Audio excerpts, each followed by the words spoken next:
So ito na mga kaboksing, ang ating inaabangang laban ni Filipino boxer Michael Dasmariñas laban sa pambato ng bansang Belize na si Eduardo Esquivel.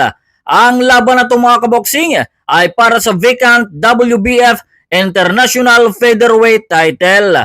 So bago ang laban, ang ating pambato na si Michael Dasmariñas ay may professional boxing record na mayroong 35 panalo, may 3 talo, may 2 draw at mayroong 24 na panalo by way of knockout. Samantala, ang kanyang katunggalin na si Eduardo Esquivel ay may professional boxing record na mayroong 16 na panalo, may 4 na talo, may 1 draw at may 5 panalo by way of knockout.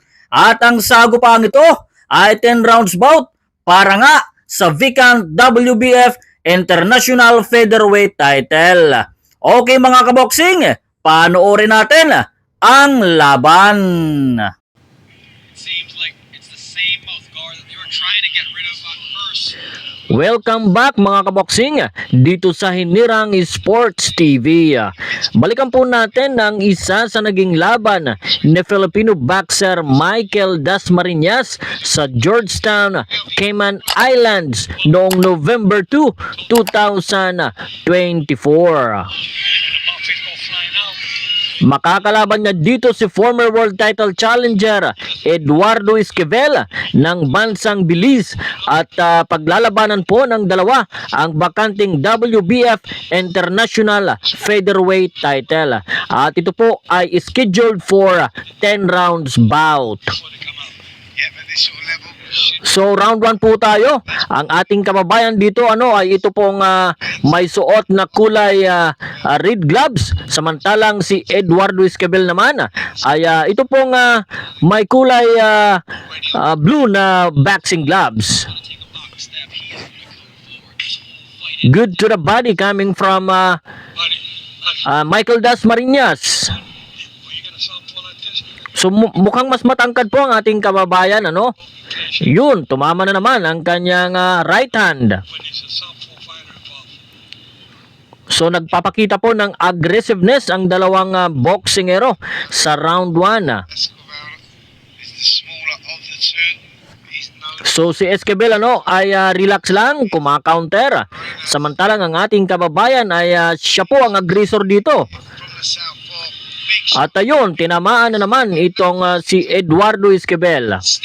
Again, 1-2 combination at tinamaan na naman at napatras at mukhang nahilo po itong si Eduardo Esquivel. At ayun po, bumagsak po sa round 1 itong si Eduardo Esquivel at binilangan ng referee.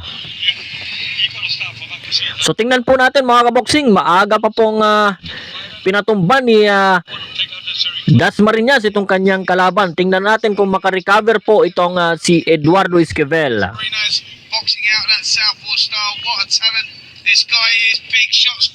So mukhang maluwag po ang depensa ni Esquivel at halatang ayun na naman, it was a big left hand coming from Dasmariñas. Again, tinamaan na naman. Mukhang sinasalo po lahat ng mga suntok ni Eduardo Esquivel. Again, another 1-2 combination at bagsak po itong si Eduardo Esquivel. Mukhang hindi po kaya ni Eduardo Esquivel ang lakas ni Michael Dasmariñas. At ayun po mga kaboksing, at itinigil na po ang laban. At tinapos nga po ni Michael Dasmariñas itong kanyang kalaban sa unang round ng kanilang bakbakan.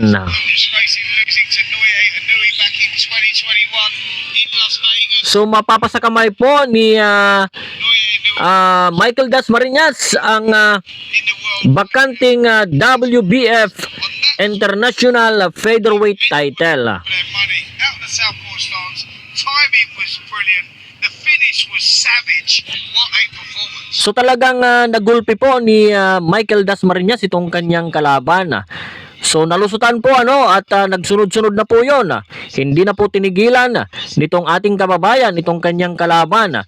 Dahil mukhang alam din ni Dasmariñas na hindi po pipitsugin itong kanyang kalaban. Isa itong dating world title challenger. Now he's winning on one of a few wins now, and he's waiting. At sadyang hindi kaya ni Esquivel ang mga suntok, ang lakas at bilis ng kamao nitong ating kababayan.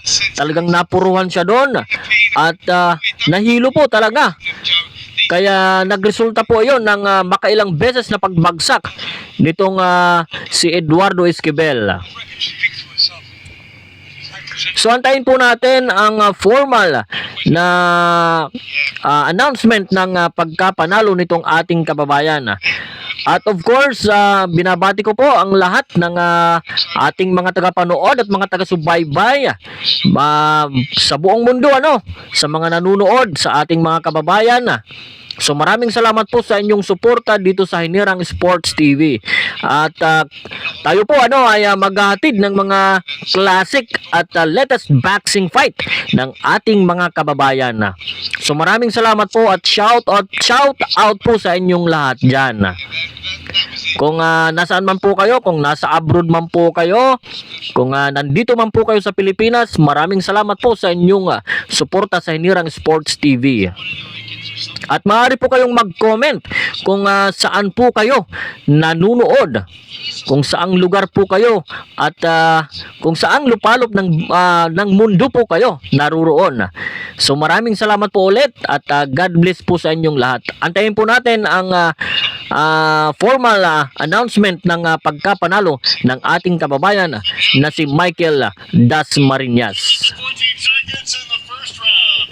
Your winner by TKO, your new WBF International Featherweight Champion, Michael Hodges Spicy Dasmariñas.